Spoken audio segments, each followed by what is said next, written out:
الحمد حتى ترضى، ولك الحمد إذا رضيت، ولك الحمد بعد الرضا. اللهم صل على سيدنا محمد في الأولين، وصل عليه في الآخرين، وصل عليه يا ربنا في الملأ الأعلى إلى يوم الدين. اللهم ارزقنا شفاعته يوم القيامة، اللهم ارزقنا شفاعته يوم القيامة. اللهم أكرمنا بالسلام عليه والجلوس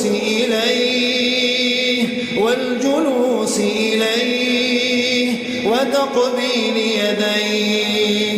اللهم